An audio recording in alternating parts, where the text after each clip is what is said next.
Hello guys, आपका मेरे channel smart study में स्वागत है। आज हम शिक्षा निदेशालय की तरफ से दी जाने वाली कार्यपत्रक नंबर 29 करेंगे, जो कि क्लास 8 की है और विषय है गणित। ये वर्कशीट 8 नवंबर 2021 की है। तो आइए शुरू करते हैं आज की वर्कशीट शुरू करने से पहले प्लीज़ मेरे चैनल को सब्सक्राइब कर दीजिए। तो आइए देखते हैं आज की वर्कशीट घन और घनमूल।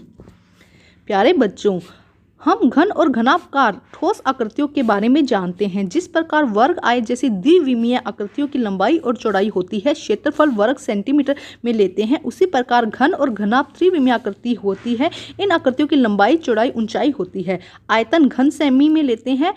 अतः अब हम घन आकृतियों का आयतन ज्ञात करेंगे। तो देखो बेटा, क्या कहा गया है कि दो तरह की आकृतियां होती हैं। एक होती है द्विविमीय आकृतियां और एक होती है त्रिविमीय आकृतियां। एक होती है द्विविमीय आकृतियां और एक होती है त्रिविमीय आकृतियां। जैसे कि आयत हो गया या वर्ग हो गया, ये कैसी होती हैं आकृतियाँ? कैसी होती हैं? द्विविमीय आकृतियाँ होती हैं। इनमें सिर्फ लंबाई और चौड़ाई होती है। अगर आपको एक आयत दिया जाए और एक वर्ग बनाने को कहा जाए तो इनमें क्या होता है? सिर्फ लंबाई और चौड़ाई होती है। तो ऐसी आकृतियों को हम क्या कहते हैं? द्विविमीय आकृति। लेकिन अगर हम घन और घनाभ की बात करें तो ये आकृतियाँ क्या होती है? ये त्रिविमीय आकृतियाँ होती है। मतलब इनमें लंबाई और चौड़ाई होने के साथ साथ ऊंचाई, गहराई, या इनमें जैसे या तो ऊंचाई होगी या गहराई होगी, है ना। इस तरह से इनकी आकृति होती है। जिन्हें ये ऐसी आकृतियों को हम जिसे उठा सकते हैं। जैसे कि अगर द्वीप में आपको एक आयत दिया जाए तो क्या आप इसे उठा सकते हैं? लेकिन अगर आपको कोई पुस्तक दी जाए तो इसमें क्या होगी? थोड़ी ऊंचाई होगी। तो इस वस्तु को आप महसूस कर सकते हैं, उसे उठा सकते हैं। अगर हम इनके घनाभ की बात करते हैं, अगर हम इनके आयतन की बात करते हैं तो इसका आयतन हम सेंटीमीटर में लेते हैं, वर्ग सेंटीमीटर में लेते हैं। जबकि जब हम त्रिविमीय आकृतियों की बात करते हैं तो इनका आयतन हम घन सेंटीमीटर में लेते हैं। हम घन सेंटीमीटर में यहाँ लेते हैं, इस बात का ध्यान रखेंगे। जैसे कि यहाँ पे देखिए, अगर इसकी सेंटीमीटर, ये एक क्षेत्रफल दिया गया है, दो इसकी लंबाई और 2 ही इसकी चौड़ाई है, तो इसका जो क्षेत्रफल है वो कितना आएगा? 4 सेंटीमीटर। लेकिन अगर हम इसके आयतन की बात करते हैं तो आयतन में देखो क्या हो जाएगा? इसका आयतन क्या आएगा? लंबाई, चौड़ाई और ऊंचाई, तीनों चीज़ें आ जाएंगी। लंबाई, देखो यहाँ दोबारा दिखाती हूँ, लंबाई, चौड़ाई और ऊंचाई, ये तीनों चीज़ें यहाँ पर काउंट हो जाएगी। देखो यहाँ पे 3 चीज़ें दिखाई गई है, एक ये हो गई, एक ये हो गई और एक ये हो गई। ये 3 चीज़ें दिखाई गई है। तो ये आकृति को क्या कहेंगे? हम त्रिविमीय आकृति। तो इसका जो अगर हम आयतन निकालेंगे तो क्या हो जाएगा? 8 सेंटीमीटर क्यूब हो जाएगा। देखो यहाँ पे क्या हो जाएगा? घन सेंटीमीटर। यहाँ पे क्या हो जाएगा? 8 घन सेंटीमीटर। ठीक है, सेंटीमीटर की क्या है? घन मतलब कि 3 बार है। आइए आगे समझते हैं बेटा। आओ अब हम दी गई भुजाओं से घन की आकृति का आयतन ज्ञात करेंगे तथा प्राप्त पूर्ण घन संख्याओं को भिन्न भिन्न रूप से दर्शाएंगे। तालिका में दिए गए रिक्त स्थानों को पूरा करेंगे। तो आइए देखते हैं क्या दिया गया है बेटा। देखो, अगर आपको कोई भुजा दी गई है 1 सेंटीमीटर, तो हमें उसका क्या निकालना है? अगर घन का आयतन निकालना है तो क्या निकालेंगे हम? घन का आयतन क्या होगा? 1 को हम 3 बार गुना करेंगे। हम 1 को क्या करेंगे? 3 बार गुना करेंगे। तो आंसर क्या आ जाएगा? 1 घन इकाई। क्या आ जाएगा? 1 घन इकाई। देखो यहाँ पे लिखा गया है 1 घन इकाई। ठीक है, 1 सेंटीमीटर जो भी आपको दिया होगा, इकाई दिया होगा, 1 क्यूब आ जाएगा इसका आंसर। ठीक है, तो यहाँ पे घन का आयतन क्या हुआ? 1 घन इकाई। ठीक है, घन संख्या, अब जो आंसर आया हमारा ये क्या है? 1। हमारा आंसर क्या है? 1। इसको घातांकीय रूप में लिखेंगे तो हम लिख देंगे 1 की पावर कितनी लिख देंगे? 3 लिख देंगे। और विस्तारित रूप में लिखेंगे 1 गुना 1 गुना 1। ठीक है, आगे सेकंड का देखते हैं बेटा। देखो सेकंड में अगर घन की इकाई क्या है? 2 इकाई दी गई है, तो इसका मतलब है कि 2 को हमें 3 बार गुना करना है। जो 2 को जब 3 बार गुना करोगे तो कितना आएगा? 8। तो यहाँ पे घन का आयतन कितना आया हमारे पास में? 8 घन इकाई। हमारा घन का आयतन कितना आया? 8। और घन संख्या कितनी आई है? संख्या कितनी आई है? 8। और इसे हम इस तरह से भी लिख सकते हैं, 2 की पावर 3।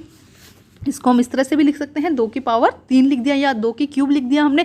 इसको विस्तारित रूप से हम इस तरह लिख सकते हैं। तो देखो बेटा, बहुत आसान है आज की वर्कशीट। इसी तरह 3 को दिया गया, 3 को 3 बार गुना करना है, 27 घन इकाई है। तो इसकी घन संख्या कितनी आ जाएगी? 27 इसकी घन संख्या आ जाएगी। नेक्स्ट देखिए, इस तरह इसको घातांकीय रूप में लिखेंगे और इस तरह विस्तारित रूप में 3 गुना 3 गुना 3। इसी तरह 4 की बात करते हैं तो 4 को हमने 3 बार गुना किया तो कितना आया? 64 आया।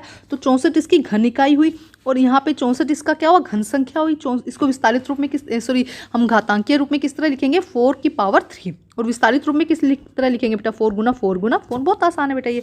इसके बाद 5 में देखते हैं। 5 में देखो यहाँ पे घन इकाई कितना आ जाएगा? आयतन कितना आ जाएगा? 125 घन इकाई। कितना आ जाएगा? 125 घन इकाई। ठीक है, इसी तरह अगर हम 6 की बात करते हैं तो यहाँ पे क्या आ जाएगा? 6 गुना 216 घन इकाई। क्या कितना लिख देंगे हम? 216 घन इकाई। तो ये जो क्वेश्चन दिया गया बेटा, इसको आप सिर्फ समझ लीजिएगा और जो घन है वो अपनी नोटबुक में ज़रूर लिख लीजिएगा। जैसे 1 की पावर 1, 1 की क्यूब 1, 2 की क्यूब 8, 3 की क्यूब 27, इसी तरह 4 की क्यूब आ जाएगा 64। ये आप अपनी नोटबुक में अच्छे से लिख लीजिएगा क्योंकि इससे आपको याद हो जाएगा, क्योंकि ये बहुत बार चाहिए होगा कि घन किस तरह से निकाला जाता है। ठीक है, तो आगे देखिए यहाँ पे भी 729 आ जाएगा बेटा, यहाँ पे आ जाएगा 729 घन आ जाएगा, ये सब कुछ दिया गया है, 152 घन आ जाएगा। देखो करना क्या है, बस इसमें ये कहा गया है कि अगर 4 इकाई दी गई है हमें, तो हमें जब उसका आयतन निकालना है तो हम 4 गुना 4 गुना 4 करेंगे। ठीक है, जब 4 गुना 4 गुना 4 करेंगे तो 64 घन इकाई आएगा, ये ध्यान रखिएगा, घन इकाई आएगा। आंसर क्या आएगा? घन इकाई। तो अगर हमें घातांकीय रूप में लिखना है तो हम क्या लिख देंगे? 4 की क्यूब लिख देंगे, है ना, 4 थ्राइस लिख देंगे ना। और इसको अगर हमें उसमें लिखना है, विस्तारित रूप में लिखना है, तो हम इस तरह लिख देंगे। इसमें जो आंसर क्या आ जाएगा? 64 घन संख्या आ जाएगी। अब देखो ये वाली बात समझिए कि घन संख्या किसे कहते हैं।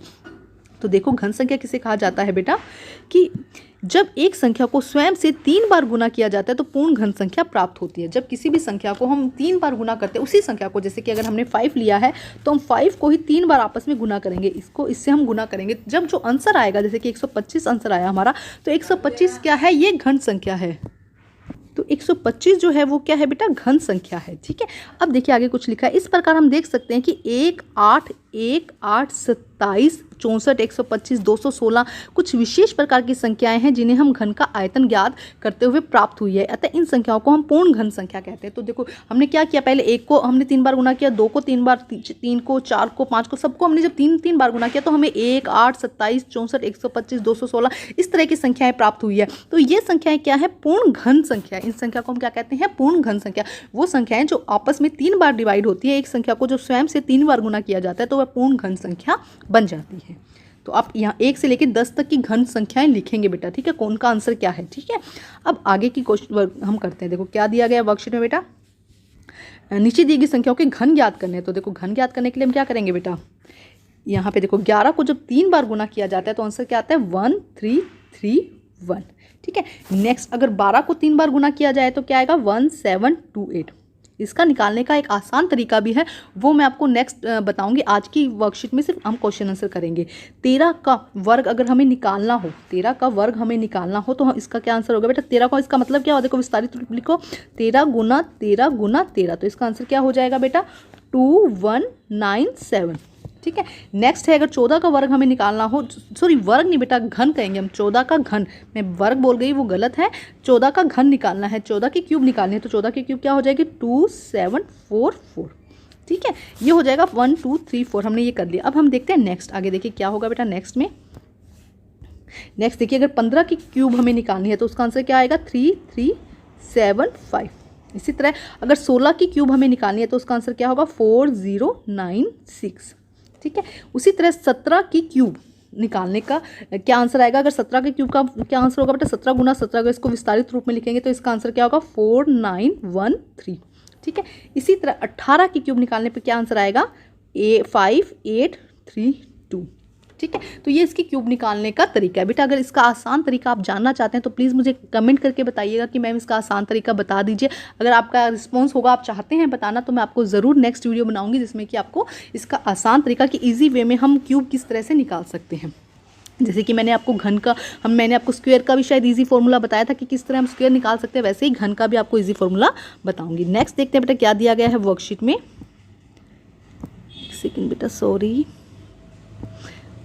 अब देखते हैं नेक्स्ट बेटा, यहाँ पे नीचे दिए गए खाली स्थान में घन की आकृति बनाई। तो बेटा आपको क्या करना है, एक घन की आकृति बनानी है। इस तरह से आप बनाइएगा, घन की एक अच्छे से घन की आकृति बना दीजिएगा। तो ये होती है घन की आकृति, आप बहुत सुंदर सी बनाइएगा। ठीक है, तो बेटा आज की वर्कशीट कंप्लीट होती है। वर्कशीट कंप्लीट करके अपने टीचर से चेक कराइए और प्लीज़ मेरे चैनल को लाइक कीजिए, सब्सक्राइब कीजिए और शेयर कीजिए। Thank you students.